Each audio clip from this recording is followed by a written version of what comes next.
Louvado seja o teu nome, Senhor. Boa noite, meus amados. Que a paz do Senhor esteja sobre a vida de cada um de vocês. Deus esteja abençoando e guardando o lar de cada um de vocês. Amém? Hoje a gente vai falar sobre o fermento, né? Sobre a parábola do fermento. Ontem o pastor Bruno falou sobre o grão de mostarda, né? Lucas capítulo 13, versículo 19. Hoje é o 19, hoje é o 13 e 33. Ele diz assim mesmo: Jesus contou mais esta parábola para o povo. O reino do céu é como um fermento que a mulher pega e mistura em 3 medidas de farinha, até que se espalhe por toda a massa, né? Então a meditação de hoje, essa parábola tem muito a ver com a parábola de ontem. As duas têm a mesma essência, né? Aqui ele fala para você fazer um resumo, comparando a parábola de ontem com a de hoje. O que as duas têm a ver? Tem a ver sobre crescimento. Então, tanto o grão de mostarda como o trigo, né, sobre o fermento na massa, todos os dois são pequenininhos, uma pequena porção, né, comparando, e que pode crescer, se tornar uma coisa imensa.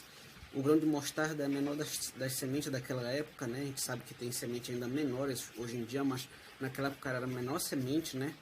E ela se torna uma árvore imensa, assim como o trigo também, né? Só um pouquinho de o fermento, só um pouquinho de fermento na massa faz ela crescer e ficar imensa. O que a gente pode tirar exemplo em relação a essa parábola de Jesus Cristo? Tudo na nossa vida, né? Aquilo que parece pouco, né? Pode ir crescendo, crescendo, crescendo, se tornar uma coisa imensa. Se for para o lado ruim, né? Aquilo pode crescer, crescer, crescer e tomar conta e nos qualificar como pessoa, né? Se a gente começar a plantar tudo que é mal, tudo que não é bom, que Deus desaprova, a gente vai começar a ser ganancioso, mentiroso, isso vai crescendo, crescendo, crescendo, daqui a pouco nós vamos ser qualificados por isso. Mas se nós se enchermos da palavra de Deus, como diz em Gálatas 5:22, o fruto do Espírito é amor, paz, longanimidade, benignidade, bondade, mansidão, fé e domínio próprio. Quanto essas coisas não há lei, quanto mais a gente trabalha isso, mais a gente vai crescendo, mais a gente vai demonstrando, né? Ser um filho de Deus, está dentro da vontade dele. Amém? Em Efésios 5:22, aqui na meditação ele fala também, até circulei aqui o versículo, que nós precisamos mudar, mudança de vida. É o grande sinal do cristão, é mudança de vida, mudança de comportamento. Ou seja, a palavra vai entrando, vai limpando e nós vamos mudando, até que uma hora a gente não parece nada aquela pessoa antes de conhecer Jesus, antes de ter uma vida cristã. Amém? Então essa é a parábola do fermento, né, que tem tudo a ver também com a parábola do grão de mostarda de ontem.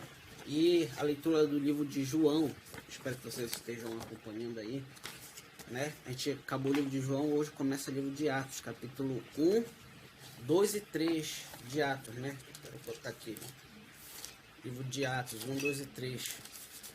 Então o que eu achei mais interessante no livro de Atos, capítulo 1, 2 e 3? Capítulo 1, no versículo 8, Jesus promete a vinda do Espírito Santo, né?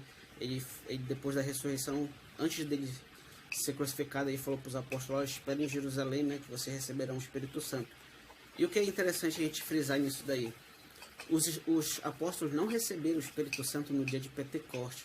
Eles receberam no primeiro encontro com Jesus depois da ressurreição, quando eles ainda estavam dentro daquela casa, né, fechada, que Jesus aparece no meio deles, Jesus sopra o Espírito Santo sobre eles. Então ali que eles recebem o Espírito Santo, e não no dia de Pentecostes. No versículo 14 ainda do capítulo 1, ele fala sobre os irmãos de Jesus biológicos, os filhos de Maria. Os filhos de Maria com José e depois com Zebedeu, que foi o segundo esposo de Maria, né?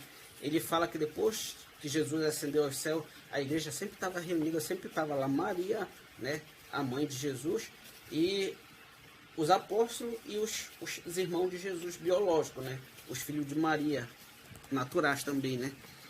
Que vieram do meio natural e não do Espírito Santo. Isso no capítulo 1. No capítulo 12 ele fala sobre o dia de Pentecostes. Do capítulo 1 do versículo 1 ao 13, ele fala do dia de Pentecostes. O que é que a gente pode ver aqui de mais interessante? O dia de Pentecostes foi um evento único e tinha um objetivo. Eu vou falar depois qual era o objetivo do dia de Pentecostes. E nunca mais houve um evento parecido com esse, né? Pentecostes. Por que foi um evento único, né? Atos, capítulo 2, versículo do 2 em diante, ele fala assim mesmo: de repente veio do céu um barulho que parecia de um vento soprando. Então tinha um grande barulho que parecia que ia derrubar tudo. forte barulho que encheu toda a casa que estava sentado. Aí a casa encheu da presença de Deus, né? O lugar encheu da presença de Deus, uma fumaça, parece uma neblina que encheu tudo, né? Então todos viram coisas parecidas como chamas que se espalhavam como línguas de fogo. Pareciam umas coisas parecidas com língua de fogo, não era língua de fogo. A Bíblia diz que era parecida, né? Parecida não é a mesma coisa. E foi tocado, e todas as pessoas foram tocadas por essa língua, todos ficaram cheios do Espírito Santo. Todos foram tocados, todos ficaram cheios do Espírito Santo. E todos falaram em línguas, de acordo com o que o Espírito ensinava a cada um, a cada pessoa. Então, foi um evento único. Houve um grande vento ensurdecedor, que parece que ia derrubar tudo, que ia quebrar tudo. Se encheu do Espírito de Deus a casa, tipo uma neblina que encheu a casa todinha, né? Todos foram tocados por aquelas línguas que pareciam línguas de fogo, não eram, pareciam, e todos falaram em línguas. A gente vê esses eventos acontecer hoje. Hoje eles tentam reprisar o dia de Pentecostes na igreja, apresenta algum desses eventos. Embora lá fala que eles todos falaram em línguas, né? Do 7 em diante, ele diz assim mesmo: a multidão ficou admirada e espantada. Estas pessoas que estão falando assim são da Galileia, não são da Galileia? Ou seja, são os judeus da Galileia? Como é que cada um de nós ouvimos falar em nossa língua? Ouvimos falar em nossa língua. As línguas que foram ditas no dia de Pentecostes foram faladas, não eram línguas de... E essas leseiras que a gente vê hoje em dia. Não era, e nem língua de anjos. Língua de anjos nunca existiu na Bíblia. Não existe um só evento, um só fato na Bíblia que alguém falou língua de anjo. Isso não existe. Eles pegam a passagem de Coríntios capítulo 13, que Paulo fala assim mesmo: ainda que eu falasse a língua dos anjos. Paulo não diz que ele fala a língua dos anjos. Ele diz: ainda que eu falasse a língua dos anjos, se não houvesse amor, de nada adiantaria. Ele não diz que fala a língua de anjo. Na Bíblia não tem nenhum relato de Gênesis e Apocalipse de alguém que falou língua de anjo. Esse negócio de língua de anjo, esse negócio de... isso não existe. O Espírito Santo não se comunica de meio leso. O Espírito Santo não é ignorante, ele não é burro, ele não é louco. A Bíblia diz que ele é racional. O Espírito Santo ele é racional, ele é uma coisa pensada. Deus ele não se comunica, ele não age através de loucura. Deus é racional, Deus é amor e é racional. Então, essas línguas aqui do dia de Pentecostes, a própria Bíblia fala qual era essa língua. Qual era essa língua? Continuando. E nós, como é que cada um de nós ouvimos falar na nossa língua? A língua que ele estava falando era essas aqui. Ele continua dizendo: como é que nós ouvimos falar em nossa língua? Média, Elão, Mesopotâmia, Judéia, Capadócia, Ásia, Frígida, Panfilha, Egito, Líbano, Cirene, Roma, Judéia, os convertidos ao judaísmo. Eram essas línguas aqui.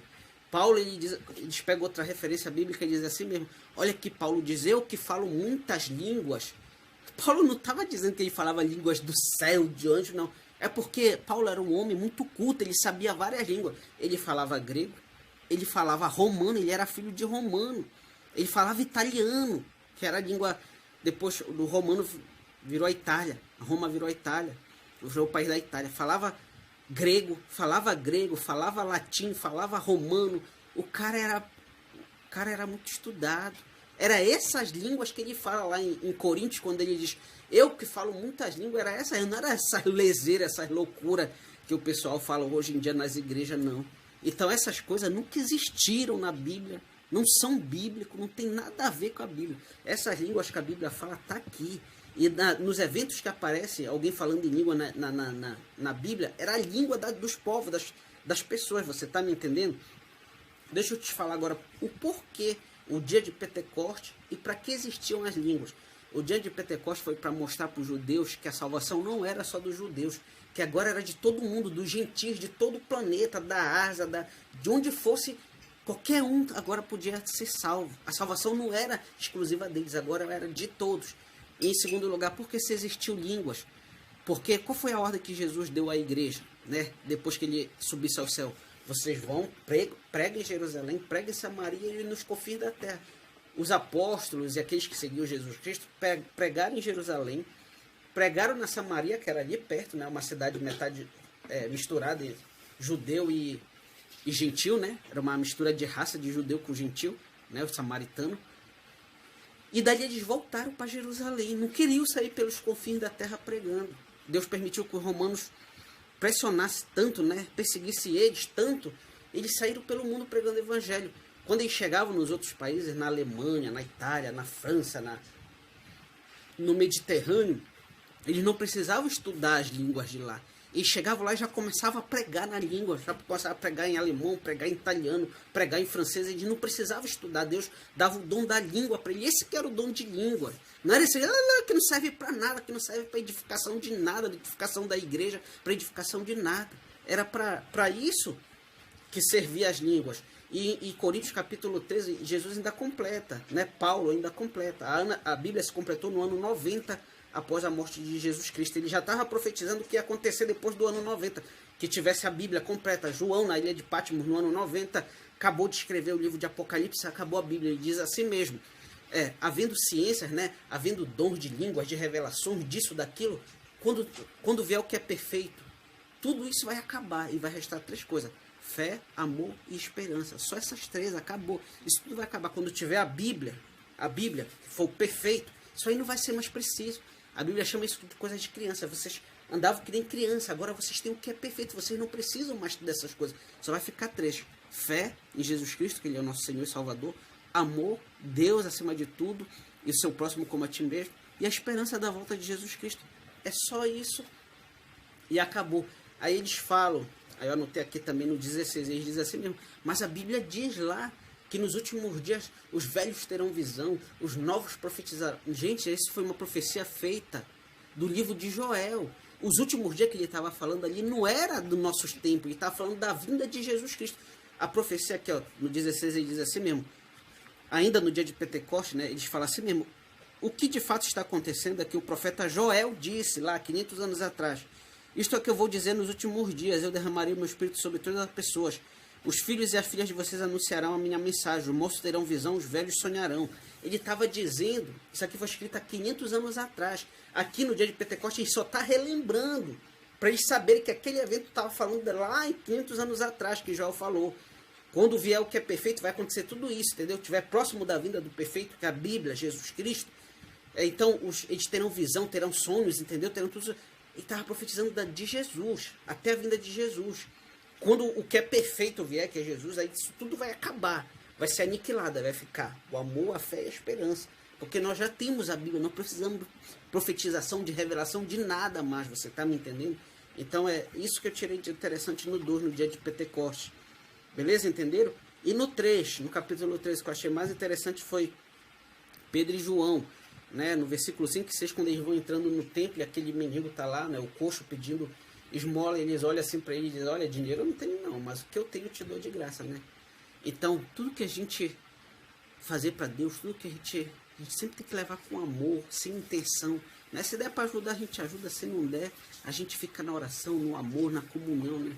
Essa que deve ser a nossa intenção como igreja, amém? Então, que vocês possam ter o maior proveito disso aqui, né? Que a gente tirou ali da parábola do fermento, né? E João e Atos, capítulo 1, 2 e 3, que vocês tenham entendido o que é língua, o que foi o dia de Pentecostes, para que serviu, né? Por que nós não acreditamos mais que aquilo foi aniquilado, que a gente acredita que aquilo aniquilou, só ficou o amor, a fé e a esperança, amém? Então que isso sirva para o crescimento espiritual de cada um de vocês. E eu já estou bem melhor, já não estou mais com febre, com dor, já passou tudo, graças a Deus, e se Deus quiser, domingo eu vou estar lá com vocês na transmissão do culto, amém? Que o Senhor abençoe a vida de cada um de vocês, amém?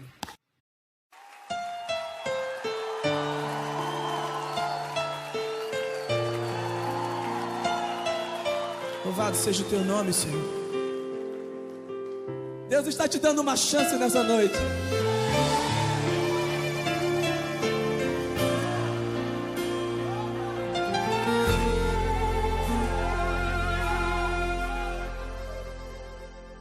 Sua morte ali na cruz, carregando a minha dor, você se expôs por mim. Se entregou em meu lugar, e me deu uma nova chance. Eu vou recomeçar. Vou deixar na cruz tudo que passou, tudo que ficou pra trás. Olho pra você, corro pra você, seu amor me chama.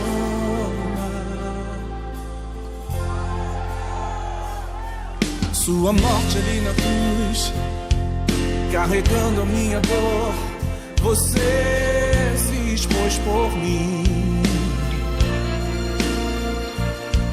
se entregou em meu lugar e me deu uma nova chance. Eu vou recomeçar. Levanta suas mãos e canta: eu vou deixar na cruz. Vou deixar na cruz tudo que passou, tudo que ficou pra trás. Olho pra você, corro pra você, o seu amor me chama. Eu dependo desse amor, do seu amor, mais que tudo.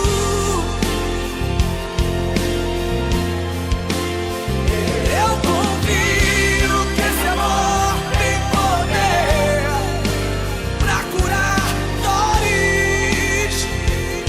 Vou deixar na cruz, vou deixar na cruz tudo que passou, tudo que ficou pra trás. Olho pra você, corro pra você, o seu amor me chama. Aleluia! Eu dependo desse amor, do seu amor, mais que tudo. Eu confio que esse amor tem poder pra curar dores.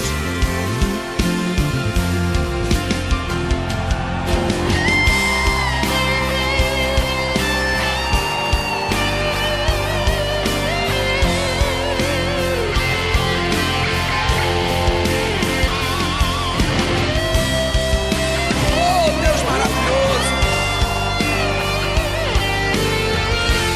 Deixa na cruz, deixa na cruz. Vou deixar na cruz tudo que passou, tudo que ficou pra trás. Daqui pra frente agora. Olho pra você, corro pra você, o seu amor me chama. Grita isso, grita. Deixar na cruz tudo que passou, tudo que ficou pra trás.